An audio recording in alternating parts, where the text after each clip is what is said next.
خدا یسوع مسیح کے پاک اور جلالی نام میں آپ سب کی سلامتی ہو۔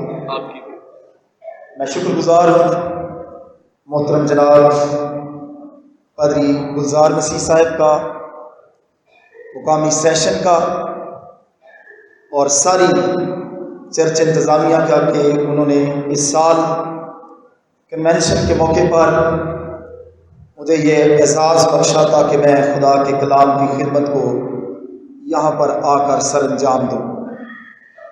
مجھے جب یہ ذمہ داری سونپی گئی تو جب میں نے اس مضمون کے بارے میں سنا تو مجھے بہت اچھا لگا یہ مضمون، اور اس سے قبل کہ میں خدا کے کلام کو پیش کروں میں اس بات کا اقرار کرنا چاہتا ہوں کہ تیاری کے دوران یہ مضمون میری اپنی روحانی زندگی کی ترقی کے لیے برکت کا باعث بنا ہے۔ اس سے قبل کہ کوئی شخص کسی کو کوئی بات کہے، اگر اس کی اپنی زندگی پر اس کا کوئی اثر نہیں ہوتا تو اس کا کوئی فائدہ نہیں ہے۔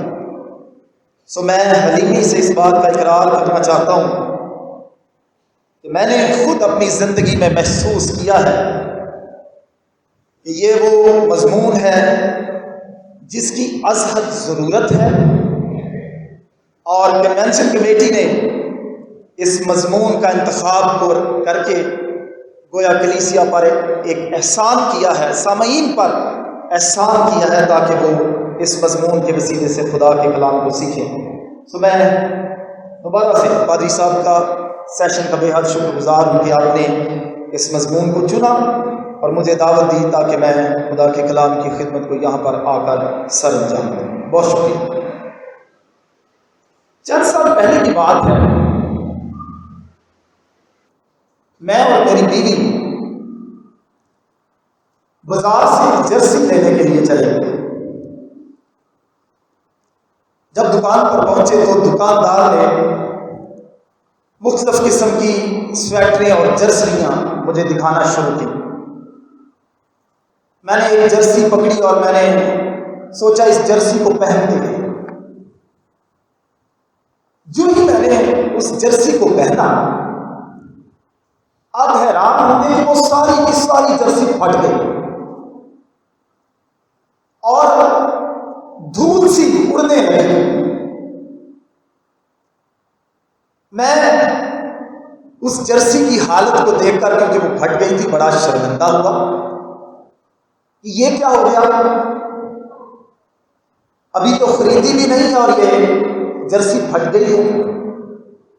دکاندار مجھے فوراً کہنے لگا، محترم آپ پریشان نہ ہو، فکر مند نہ ہو، یہ مال خراب ہے۔ اور وہ اپنے ساتھی کو کہنے لگا، اس سارے مال کو الگ کر دو، یہ ڈیفیکٹڈ مال ہے۔ ان تمام جرسیوں کے اندر، کیونکہ وہ پرانی تھی، بوسیدہ ہو چکی تھی، اس لیے یہ واقعہ ہوا۔ میرے عزیزو، ہم اپنی روزمرہ زندگی میں حتی المقدور کوشش کرتے ہیں کہ بے نقص اور بے عیب چیزوں کو خریدیں۔ ہم روزانہ سبزی لینے نکلتے ہیں، ہم کوشش کرتے ہیں کہ اچھی سبزی خریدیں جو خراب نہ ہو۔ پھل خریدتے ہیں، ہم کوشش کرتے ہیں کہ کوئی گلا سڑا پھل نہ ہو۔ ہم کپڑے خریدتے ہیں، ہماری بہنیں بڑی احتیاط کے ساتھ دیکھتی ہیں کوئی شیر وغیرہ تو نہیں ہے۔ یعنی ہم کوشش کرتے ہیں کہ کوئی بھی چیز خریدیں، خواہ الیکٹرانکس کی چیزیں ہی کیوں نہ ہوں، ہم بے نقص چیزوں کو خریدنے کی سوچ اور رویہ رکھتے ہیں، اور اس میں کوئی مذائقہ بھی نہیں ہے۔ حتیٰ کہ ہم رشتوں ناتوں کے معاملے میں بھی ایسا ہی کرتے ہیں۔ رشتہ دیکھنے جاتے ہیں، بیٹی بیٹے کو دیکھتے ہیں، بڑے دھیان سے دیکھنے کی کوشش کرتے ہیں کہ یہ کیسا ہے، اس کی ساری باتوں کو نوٹ کرنے کی کوشش کرتے ہیں۔ یہ ہے وہ انسانی رویہ۔ میرے عزیزو، بائبل کا خدا بھی بے عیب اور بے نقص چیزوں کو پسند کرتا ہے۔ خدا کی خدمت کرنے والے کاہنوں کے لیے عہد عتیق میں یہ لازم تھا کہ وہ بے عیب ہوں، بے نقص ہوں۔ یہی نہیں بلکہ جو قربانیاں خدا کے حضور گزرانی جاتی تھی، جو جانور قربانی کے طور پر خدا کے مذبح پر لائے جاتے تھے، ان کا بے نقص اور بے عیب ہونا بھی لازمی شرط تھا۔ اس سے خدا کی سوچ کا اظہار ہوتا ہے کہ خدا اپنے لیے بھی بے عیب اور بے نقص چیزوں کو پسند کرتا ہے، انسانوں کو پسند کرتا ہے۔ میرے عزیزو، آج کی شام میں یہ بتانا چاہتا ہوں کہ دراصل بے عیب اور بے نقص ہونا ہی تو کامل ہونا۔ عہد جدید میں خدا یسوع مسیح نے بھی اس بات پر زور دیتے ہوئے کہا، کامل بنو جیسا تمہارا آسمانی باپ کامل ہے۔ ہر ایماندار کے لیے خدا تعالیٰ کی یہی مرضی ہے کہ وہ کامل بنے، بے نقص بنے، بے عیب بنے۔ میں یہاں پر یہ بھی بتانا چاہتا ہوں کہ کامل بننے کا مطلب ہرگز گناہ سے مبرا ہونا نہیں ہے، بلکہ بے عیب اور بے الزام ہونا بائبل کے اندر کامل ہونا ہے۔ اگر ایسی بات ہوتی تو عہد عتیق میں ایوب کی صفات کا تذکرہ کرتے ہوئے ایوب کی کتاب کا مصنف یہ بات نہ کہتا کہ ایوب وہ شخص تھا جو کامل تھا، راست باز تھا، خدا سے ڈرتا اور بدی سے دور رہتا تھا۔ حتیٰ کہ مرد خدا نوح کے بارے میں بھی کچھ ایسے ہی تعریفی الفاظ استعمال ہوئے ہیں، جہاں پر لکھا گیا ہے کہ وہ مرد راست باز اپنے زمانے کے لوگوں میں بے عیب اور خدا کے ساتھ ساتھ چلتا تھا۔ مرد خدا یوسف، دانیل، صدرک، میثق اور ابدنجو کی زندگیاں بھی بے عیب اور بے نقص نظر آتی ہیں۔ اس کا مطلب ہرگز نہیں ہے کہ وہ گناہ سے مبرا تھے، کیونکہ خدا کا کلام یہ بات کہتا ہے سب نے گناہ کیا اور خدا کے جلال سے محروم۔ ہم سب نے گناہ کی حالت میں صورت پکڑی ہے، ہم معروضی طور پر بھی گناہ گار ہیں اور اقتصابی طور پر بھی گناہ گار ہیں۔ اس لیے باوجود کہ پرانے عہد نامے میں کچھ ایمانداروں کو کامل کہا گیا، گناہ ان کی سرشت کا حصہ تھا، انہوں نے گناہ میں صورت پکڑی، لیکن انہوں نے بے عیب اور بے نقص اور بے الزام زندگی گزارنے کی حتی المقدور کوشش کی۔ اسی لیے بائبل کے مصنفین انہیں کامل، بے عیب اور خدا کے ساتھ ساتھ چلنے والے لکھتے ہیں۔ جب ہم نئے عہد نامہ کو پڑھتے ہیں تو نئے عہد نامہ میں خداوند کا بندہ پولس رسول فلپیوں کے خط میں خصوصی طور پر فلپی کی کلیسیا کو ہدایت کرتے ہوئے کہتا ہے، خدا کے بے نقص فرزند بنے رہو۔ اور اسی خط میں آگے چل کر وہ اپنی بابت تذکرہ کرتے ہوئے کہتا ہے، یہ غرض نہیں کہ میں پا چکا یا کامل ہو چکا ہوں، بلکہ اس چیز کے پکڑنے کے لیے دوڑا ہوا جاتا ہوں جس کے لیے مسیح یسوع نے مجھے پکڑا ہے۔ اس کی زندگی کا بھی ٹارگٹ کامل بننا تھا، اور وہ اس بات کا بھی اقرار کرتا ہے کہ یہ نہیں کہتا کہ پا چکا یا کامل ہو چکا ہوں، لیکن وہ خدا کے خوف میں اس طرح سے زندگی گزارتا تھا کہ اس کی زندگی کا موتمع نظر کامل بننا، بے نقص فرزند بننا تھا۔ اور اسی وجہ سے وہ فلپی کی کلیسیا کو ہدایت کرتا ہے کہ وہ بھی خدا کے بے نقص فرزند بنے رہے۔ میرے عزیزو،